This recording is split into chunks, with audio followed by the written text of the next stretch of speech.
saw with this past week, the first debate, if you want to call it that, between the Democratic candidates for governor at New England College. At the forum, I think all the candidates essentially laid all their positions, but I think for the first time gave people a kind of more broad look at what the choice is going to be like. We have Bill Kennedy, the least known candidate, the unexpected candidate, first-time candidate for major office from Danbury, who's already put on the table an income tax plan, but at the same time presents himself as the most moderate of the three candidates. It's an interesting hybrid, but that's Bill Kennedy.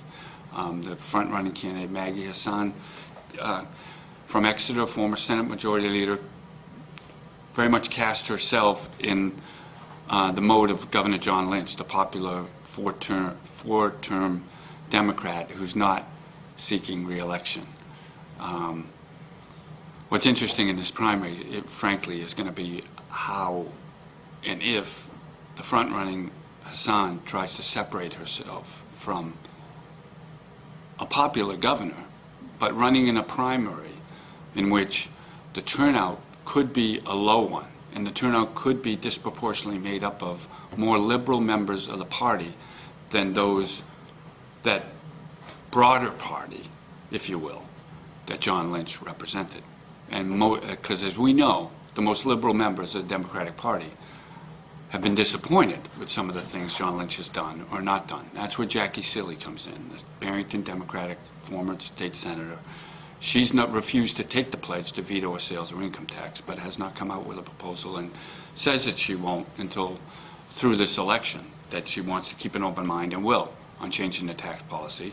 Maggie Hassan has taken the Lynch et al. Pledge against the sales or income tax, and certainly that will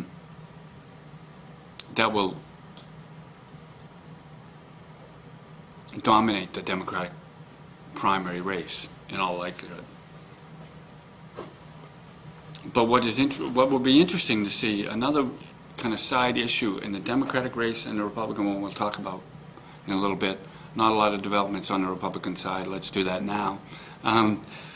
Kevin Smith of Litchfield, the underdog against the front-running Ovid Lamontang of Manchester, a three-time candidate for major office.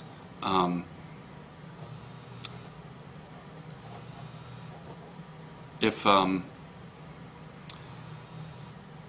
one thing about the real question with regard to this race for governor is, how do the constitutional amendments play? By the time this is airing, as many as three major questions will be on the ballot: education funding, an income tax ban, and also whether to require a 3/5 majority to raise any tax or fee in the state. Now, all three amendments may well not pass, and frankly, it'd be unlikely for all three to pass the legislature, because they all need a 60% supermajority in the House and in the state Senate.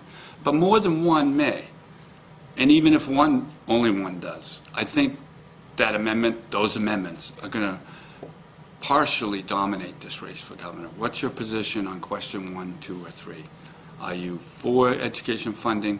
Are you against an income tax? Do you like the idea of putting a straitjacket on the legislature in the future from being able to raise taxes or fees? Certainly, the issues, the candidates may well agree in the primary on how they feel on all those issues, but I'm pretty certain they're not going to agree in the general election. And the nominees are going to be put on the spot. And the nominees may well make those amendments a threshold issue in their campaign against their opponent. We'll see, but, and as always, we'll be watching.